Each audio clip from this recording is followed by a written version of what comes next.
Welcome to ballast billing software. Ballast billing സോഫ്റ്റ്വെയറിൻ്റെ ഏറ്റവും പുതിയ വീഡിയോയിലേക്ക് ഏവർക്കും സ്വാഗതം. ഇന്ന് നമ്മൾ ഇവിടെ വീഡിയോ വഴി നമ്മൾ കാണിക്കാൻ പോകുന്നത് നമ്മുടെ ബില്ലിംഗ് സോഫ്റ്റ്വെയറിനുള്ളിൽ എങ്ങനെ ഒരു ഇൻവോയ്സ് ക്രിയേറ്റ് ചെയ്യാം എന്നുള്ള കാര്യമാണ്. അപ്പോൾ നമുക്ക് ആദ്യം തന്നെ നമുക്ക് വീഡിയോയിലേക്ക് പോവാം. നമ്മുടെ സോഫ്റ്റ്വെയറിനുള്ളിൽ ഇൻവോയ്സസ് എന്ന് പറഞ്ഞൊരു സെക്ഷൻ ഉണ്ട്. ഇൻവോയ്സസ് എന്ന് പറയുന്ന സെക്ഷനിലാണ് നമ്മൾ പുതിയ ബില്ലുകൾ അടിക്കുന്നതും പ്രീവിയസ് ആയിട്ടുള്ള ബില്ലുകൾ കാണുന്നതും എല്ലാം ഇൻവോയ്സസ് എന്ന് പറയുന്ന സെക്ഷനിലാണ്. ഈ ഇൻവോയ്സസിൽ നമ്മൾ ക്ലിക്ക് ചെയ്യുന്ന ടൈമിൽ തന്നെ നമുക്ക് കാണാൻ വേണ്ടി സാധിക്കും ഒരു ഡാഷ്ബോർഡ് നമുക്ക് കാണാൻ വേണ്ടി സാധിക്കും. ഈ ഡാഷ്ബോർഡിനുള്ളിൽ നമുക്ക് പ്രീവിയസ് ആയിട്ടുള്ള ഡേറ്റ് കാര്യങ്ങൾ വെച്ച് നമുക്ക് പ്രീവിയസ് ആയിട്ടുള്ള ബില്ല് കാര്യങ്ങളൊക്കെ നമുക്ക് കാണാൻ വേണ്ടി സാധിക്കും. അതുപോലെ തന്നെ നമുക്കിവിടെ പുതിയതായി ഒരു ബില്ല് ക്രിയേറ്റ് ചെയ്യണം എന്നുണ്ടെങ്കിൽ ക്രിയേറ്റ് ന്യൂ ഇൻവോയ്സസ് എന്ന് പറഞ്ഞൊരു സെക്ഷൻ ഉണ്ട്. ആ ഒരു സെക്ഷനിൽ ജസ്റ്റ് ഒന്ന് ക്ലിക്ക് ചെയ്ത് കഴിഞ്ഞാൽ പുതിയതായി ബില്ലടിക്കാനുള്ള വിൻഡോയാണ് ഈ ഓപ്പൺ ആയി വന്നിരിക്കുന്നത്. ഇപ്പം നമുക്ക് പുതിയതായി ബില്ലടിക്കാനുള്ള വിൻഡോ ഓപ്പൺ ആയി വന്നിട്ടുണ്ട്. അപ്പം നമുക്ക് ഫസ്റ്റ് ആയിട്ട് നമുക്കൊരു പാർട്ടിയെ വേണം ബില്ലടിക്കാൻ വേണ്ടിയിട്ട്. അതിനായിട്ട് ഞാൻ സെലക്ട് കസ്റ്റമർ എന്ന് പറഞ്ഞൊരു സെക്ഷൻ നമുക്ക് മുകളിൽ കാണാൻ വേണ്ടി സാധിക്കും. ഈ സെലക്ട് കസ്റ്റമർ എന്ന് പറയുന്ന സെക്ഷനിൽ ജസ്റ്റ് ഒന്ന് ക്ലിക്ക് ചെയ്യുക. ക്ലിക്ക് ചെയ്യുന്ന സമയത്ത് തന്നെ നമുക്ക് പുതിയതായി ഒരു വിൻഡോ ആഡായി വന്നിരിക്കുന്നതായി കാണാൻ വേണ്ടി സാധിക്കും. ഓക്കെ, അപ്പം ഈ ഒരു സെക്ഷനിൽ നിന്നും നമുക്ക് വേണ്ട കസ്റ്റമറെ നമ്മൾ ചൂസ് ചെയ്തെടുക്കുക. ഈ ഒരു സെക്ഷനകത്ത് നമ്മുടെ കസ്റ്റമർ ഇല്ല എന്നുണ്ടെങ്കിൽ നമുക്കിവിടെ ഷോർട്ട് കട്ടായിട്ട് ആഡ് ന്യൂ കസ്റ്റമർ എന്ന് പറയുന്ന സെക്ഷനിൽ പോയി കഴിഞ്ഞാൽ പുതിയതായി നമുക്കൊരു കസ്റ്റമറെ ക്രിയേറ്റ് ചെയ്തിട്ട് വരാൻ വേണ്ടി സാധിക്കും. ഇനി ഓൾറെഡി ഉള്ള ഒരു കസ്റ്റമർ ആണെന്നുണ്ടെങ്കിൽ ഈ ഒരു സെക്ഷനകത്ത് ഉണ്ടാവും. ഈ ഒരു സെക്ഷനകത്ത് ഏതാണോ ആ പർട്ടിക്കുലർ ആയുള്ള കസ്റ്റമർ, ആ കസ്റ്റമറെ ജസ്റ്റ് സെലക്ട് ചെയ്യുക, എൻ്റർ കീ കൊടുക്കുക. അപ്പം നമ്മുടെ ബില്ലിംഗ് വിൻഡോയിലേക്ക് ആ കസ്റ്റമർ ലോഡായി വന്നതായി നമുക്ക് കാണാൻ വേണ്ടി സാധിക്കും.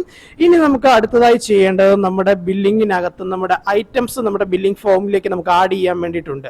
അതിനായിട്ട് ഞാൻ ഒന്നെങ്കിൽ നമുക്ക് കീബോർഡിലെ F3 അടിച്ചിട്ട് നമ്മൾ ബാർകോഡ് ഇൻപുട്ട് ബാർകോഡ് സ്കാനിങ് എന്ന് പറഞ്ഞൊരു ഫംഗ്ഷൻ വഴി നമുക്ക് സോഫ്റ്റ്വെയറിലേക്ക് നമുക്ക് നമ്മുടെ ഐറ്റംസ് ലോഡ് ചെയ്യാൻ വേണ്ടി സാധിക്കും. കീബോർഡിൽ F3 എന്ന് പറഞ്ഞ ബട്ടൺ ഉണ്ട്. ആ ബട്ടൺ ജസ്റ്റ് ഒന്ന് പ്രസ് ചെയ്യുമ്പോൾ തന്നെ നമുക്ക് ഇൻപുട്ട് ബാർകോഡ് നമുക്ക് സ്കാൻ ചെയ്യാനുള്ള ഫംഗ്ഷനാലിറ്റീസ് നമ്മുടെ സോഫ്റ്റ്വെയറിലുണ്ട്. ഇൻ കേസ് നമുക്ക് മാനുവലായിട്ട് എൻട്രി ചെയ്യണം എന്നുണ്ടെങ്കിൽ നമുക്ക് ജസ്റ്റ് ആ ഗ്രീൻ ബാറിൽ വെച്ചിട്ട് എൻട്രി കൊടുത്തു കഴിഞ്ഞാൽ നമ്മുടെ നിലവിലുള്ള ഐറ്റത്തിൻ്റെ ലിസ്റ്റുകളെല്ലാം താഴെ ലിസ്റ്റായിട്ട് വരുന്നതായിട്ട് നമുക്ക് കാണാൻ വേണ്ടി സാധിക്കും. ഇതിനകത്ത് നമുക്ക് ഓരോ ഐറ്റംസും നമുക്ക് കീബോർഡിൽ നമുക്ക് സെർച്ച് ചെയ്തെടുക്കാൻ പറ്റും. അതായത് നമ്മുടെ ആൽഫബറ്റിക് ഓർഡറിൽ നമുക്ക് സെർച്ച് ചെയ്തെടുക്കാൻ വേണ്ടിയിട്ട് പറ്റും. ലെറ്റേഴ്സ് ജസ്റ്റ് ടൈപ്പ് ചെയ്ത് കൊടുത്താൽ മതി. ആദ്യത്തെ ലെറ്റർ കൊടുക്കുമ്പോൾ തന്നെ നമുക്ക് ആ ഒരു പർട്ടിക്കുലർ ഐറ്റം കയറി വരുന്നതായിട്ട് കാണാൻ വേണ്ടി സാധിക്കും. അപ്പോൾ ഏതാണോ പർട്ടിക്കുലർ ഐറ്റം, ആ ഐറ്റംസ് നമ്മുടെ ബില്ലിലേക്ക് ജസ്റ്റ് സെലക്ട് ചെയ്യുക. സെലക്ട് ചെയ്യുന്ന സമയത്ത് ഡിഫറെൻറ്റ് സൈസിലുണ്ടെന്നുണ്ടെങ്കിൽ ഏതാണോ പർട്ടിക്കുലർ സൈസ്, ആ സൈസ് നമ്മൾ ലോഡ് ചെയ്യുക. ഓക്കെ, അതുപോലെ തന്നെ അടുത്ത ഐറ്റംസ് വേണമെന്നുണ്ടെങ്കിൽ അടുത്ത ഐറ്റംസ് സെലക്ട് ചെയ്യുക. അതിനകത്തുള്ള സൈസ് ഏതാണോ ആ സൈസ് ജസ്റ്റ് സെലക്ട് ചെയ്ത് എൻ്റർ ചെയ്യുക. ഓക്കെ, ഇനി നമുക്ക് ക്വാണ്ടിറ്റി കാര്യങ്ങൾ ചേഞ്ചസ് ചെയ്യണമെന്നുണ്ടെങ്കിൽ നമുക്കിവിടെ ചേഞ്ചസ് ചെയ്യാം. എത്ര ക്വാണ്ടിറ്റി ആണോ ബില്ലിങ്ങിലേക്ക് ആഡ് ചെയ്യേണ്ടത് അത്രയും ക്വാണ്ടിറ്റി ആഡ് ചെയ്യുക. പെർ പീസിൻ്റെ റേറ്റ് എത്രയാണോ അത് നമുക്കിവിടെ എൻ്റർ ചെയ്ത് കൊടുക്കാനുള്ളൊരു പ്രോംപ്റ്റ് ഉണ്ട്. ഓക്കെ, അതുപോലെ തന്നെ നമുക്കൊരു ഈ ഒരു ബില്ലിനകത്തേക്ക് നമുക്കൊരു ഡിസ്കൗണ്ട് കാര്യങ്ങളൊക്കെ അപ്ലൈ ചെയ്യണം എന്നുണ്ടെങ്കിൽ ഇൻവോയ്സസ് ഡിസ്കൗണ്ട് എന്ന് പറഞ്ഞൊരു സെക്ഷൻ ഉണ്ട്. ഈ ഒരു സെക്ഷനിൽ വന്നു കഴിഞ്ഞാൽ നമുക്ക് പേഴ്സൻറ്റേജിലും എമൗണ്ടിലും നമുക്ക് നമ്മുടെ ബില്ലിങ്ങിലേക്ക് നമുക്ക് ഡിസ്കൗണ്ട് കാര്യങ്ങളൊക്കെ അപ്ലൈ ചെയ്യാൻ വേണ്ടി സാധിക്കും. അതിനുശേഷം നമുക്കിവിടെ രണ്ട് ഓപ്ഷൻസ് കാണാൻ വേണ്ടി ഇപ്പോൾ പറ്റും. ഒന്ന് സേവ് ഇൻവോയ്സസ് എന്ന് പറഞ്ഞൊരു സെക്ഷനും രണ്ട് പേ ആൻഡ് പ്രിന്റ് എന്ന് പറഞ്ഞൊരു സെക്ഷനും. ഈ സേവ് ഇൻവോയ്സസ് എന്ന് പറഞ്ഞു കഴിഞ്ഞാൽ നമ്മൾ മുമ്പ് വീഡിയോയ്ക്ക് അത് പറഞ്ഞിട്ടുള്ള പോലെ തന്നെ സേവ് ഇൻവോയ്സ് എന്ന് പറഞ്ഞാൽ എല്ലാം ക്രെഡിറ്റ് ബില്ലുകളാണ് പോകുന്നത്. ജസ്റ്റ് ബില്ല് സേവ് ആകുകയും മാത്രമേ ഉള്ളൂ. പേ ആൻഡ് പ്രിന്റ് എന്ന് പറഞ്ഞൊരു സെക്ഷൻ നമ്മൾ ക്ലിക്ക് ചെയ്ത് കഴിഞ്ഞാൽ നമുക്ക് ഈ ഒരു സെക്ഷനിൽ ഈ ഒരു ബില്ലിൽ നമുക്ക് പേയ്മെന്റ് കളക്ട് ആകുകയും ബില്ല് പ്രിന്റ് ആകുകയും ചെയ്യുന്ന ഒരു സെക്ഷൻ നമ്മൾ ആക്ടിവേറ്റ് ചെയ്തിട്ടുണ്ട്.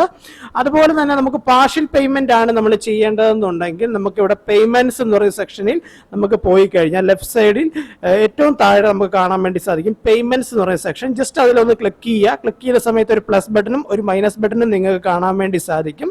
ഈ പ്ലസ് ബട്ടൺ ക്ലിക്ക് ചെയ്ത് കഴിഞ്ഞാൽ നിലവിലുള്ള ടോട്ടൽ ആയുള്ള പെയ്ഡ് എത്ര രൂപയുടെ ബില്ലാണെന്നുള്ള കാര്യം നമുക്കിവിടെ കാണാൻ വേണ്ടി സാധിക്കും. നമ്മൾ പേയ്മെന്റ് ചെയ്യേണ്ട എത്രയാണോ എമൗണ്ട് നമുക്ക് കിട്ടുന്ന എമൗണ്ട്, ആ എമൗണ്ട് നമുക്കിവിടെ എൻ്റർ ചെയ്ത് കൊടുത്താൽ മാത്രം മതി. നമുക്ക് കിട്ടുന്ന എമൗണ്ട് എത്രയാണോ, ഞാനിവിടെ ഒരു 5000 റുപ്പീസ് മാത്രമേ ഞാനിവിടെ കളക്ട് ചെയ്യുന്നുള്ളൂ. ബാക്കി എമൗണ്ട് ഞാൻ പെൻഡിങ് ആയിട്ട് വെക്കുകയാണ്. 5,000 എമൗണ്ട് മാത്രം ഈ കസ്റ്റമറിൽ നിന്ന് ഞാൻ കളക്ട് ചെയ്യുന്നുള്ളൂ. ആ പേയ്മെൻറ്റ് എമൗണ്ടും ക്യാഷും അതുപോലെ തന്നെ പേയ്മെൻറ്റ് ഡേറ്റും കാര്യങ്ങളും ഒക്കെ സെറ്റ് ചെയ്യുക.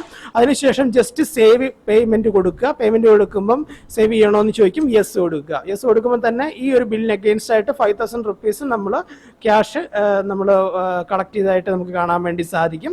ജസ്റ്റ് നമുക്കൊന്ന് ജസ്റ്റ് നമുക്ക് ഈ വിൻഡോ ഒന്ന് ജസ്റ്റ് ഒന്ന് ക്ലോസ് ചെയ്ത് നോക്കാം, ഈ ബില്ലിൻ്റെ സ്റ്റാറ്റസ് അറിയാൻ വേണ്ടിയിട്ട്. അപ്പം നമുക്ക് ഡേറ്റ് കാര്യങ്ങളൊക്കെ കൊടുത്തു കഴിഞ്ഞാൽ നമുക്ക് അന്നത്തെ ബില്ലുകളെ കാര്യങ്ങളൊക്കെ കാണാം. സിസ്റ്റം ഡേറ്റിനനുസരിച്ച് അന്നത്തെ ഡേറ്റ് ആയിരിക്കും, അന്നത്തെ ഡേറ്റിലുള്ള ബില്ലുകൾ നമുക്ക് കാണാൻ വേണ്ടി സാധിക്കും. അപ്പം ഞാൻ അടിച്ചിരിക്കുന്ന ഈ ഒരു ബില്ലാണ് വന്നിരിക്കുന്നത്. ഈ ബില്ലിന് അഗെയിൻസ്റ്റ് ആയിട്ടുള്ള സ്റ്റാറ്റസ് നമുക്ക് നോക്കിക്കഴിഞ്ഞാൽ ക്രെഡിറ്റ് ബില്ലായിട്ടാണ് കാണുക. കാരണം എന്താണെന്ന് വെച്ച് കഴിഞ്ഞാൽ ഈ ബിൽ കാരണം ടോട്ടൽ എമൗണ്ട് ഗ്രാൻഡ് ടോട്ടൽ വന്നിരിക്കുന്നത് 5,600 രൂപയാണ്. ഇതിനകത്ത് 5,000 രൂപ മാത്രമേ ഞാൻ കളക്ട് ചെയ്യുന്നുള്ളൂ. 600 രൂപ ഞാൻ ക്രെഡിറ്റ്, അതായത് 600 രൂപ ഞാൻ പെൻഡിങ് ആയിട്ട് ഇട്ടേക്കുകയാണ്. ഓക്കെ, അപ്പം ഇങ്ങനെ നമുക്ക് വളരെ ഈസി ആയിട്ട് തന്നെ നമുക്കൊരു ബില്ല് നമുക്ക് അടിക്കാനും അതുപോലെ തന്നെ കസ്റ്റമർക്ക് ഹാൻഡ് ഓവർ ചെയ്യാനുമുള്ള ഫങ്ഷനാലിറ്റീസ് കാര്യങ്ങളൊക്കെ നമ്മുടെ സോഫ്റ്റ്വെയറിലുണ്ട്. Okay, thank you for watching videos.